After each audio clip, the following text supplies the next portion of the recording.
That is probably the best course of action in a truly painful candidate, Ron Paul. Do you fear Iran intruding on the whole Persian Gulf if the United States, as you asked for in the debate last week, left the region? Do you fear that?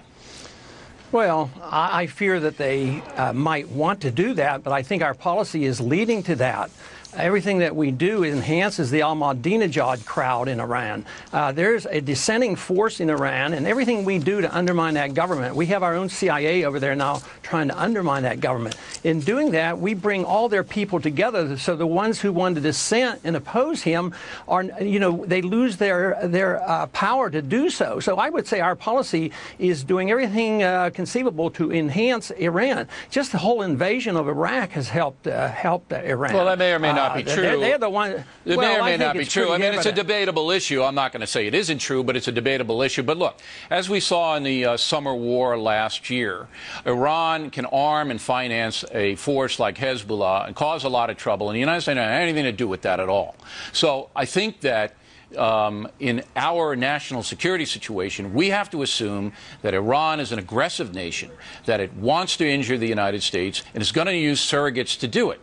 Now, if you have an Iran actively seeking nuclear weaponry, as you do, and if you have the ability of that country to hand it off to a Hezbollah or an Al-Qaeda or anybody else, you withdraw from the region, you give them carte blanche to do what they want. Do you not, Congressman? See, I think you're concerned about the wrong country right now, because more than half of the Al-Qaeda that are committing suicide in Iraq right now are Saudis, and nobody even talks about look, that. I'm concerned about all the things, but when they're seeking a nuclear weapon, when a country's seeking a nuclear weapon that's a danger to the USA, a stated danger, and you want to withdraw from the theater, that gives them carte blanche to do what they want, does it not? Well, first off, you have Pakistan, and they're not exactly the most pro-Western but I'm talking about country. Iran, Congressman. I'm not talking about Pakistan at this point. Why don't you ever let me, answer because you're not directly answering the question, sir. Because no, I do not fear them as you do, as many do, because they want another war. They want to spread this war. This has been the plan by the neoconservatives to have this major overall, this revamping of the whole Middle East, precisely the reason the Al-Qaeda is growing. The Al-Qaeda is growing because of our policy. Our national security is threatened because of our policy, and it makes it much worse. So I see the Iranians as acting logically and defensively. We've been fighting the Iranians since 1953. We overthrew their government through the CIA in 1953. We were allies with Saddam Hussein in the 1980s, and we encouraged him to invade. All right, so I just want to get to, we don't need a history lesson, but I do want to get this on the record. You have to understand. I do understand the region, man, but we don't have time to do the history lesson tonight. I just want to get this on the record. You don't fear Iran, even though Iran has demonstrated it can start a war, which it did last summer with its Hezbollah surrogates, and it's stated that it wants to do damage to Israel, wipe it off the face of the earth, and is developing a nuclear weapon. And you don't fear them?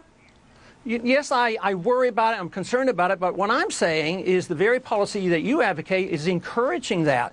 What I'm saying, Bill, is this.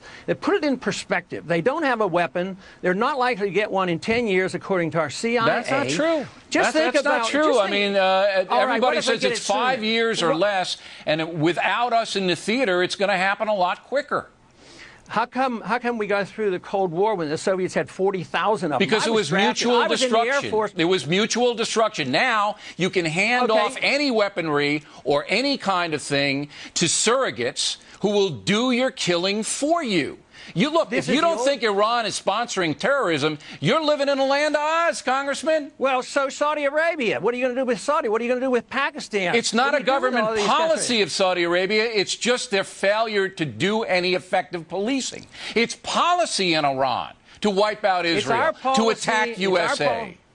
It's our policy of preemptive, deliberate invasions of foreign countries and occupying these countries that has jeopardized our safety. This blowback principle is what caused 9/11, and we have to come to realize that if you keep living in this dreamland of saying that they attack us because we're free and prosperous, believe me, we're never going to get if you think that if we withdraw off the Gulf, if we get our people out of there, there's not going to be any more terrorism, then you're living in the dreamland. You didn't even want to go into Afghanistan punish those people, did you?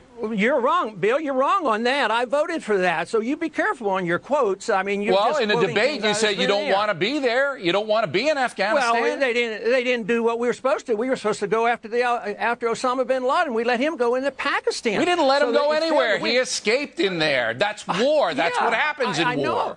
But what did we do? We went into doing exactly what Bush said he wouldn't do, into nation building. All right, let me do. I got one more question. We're in Afghanistan now, trying to have that country stem back the Taliban tide. Are we doing the wrong thing there?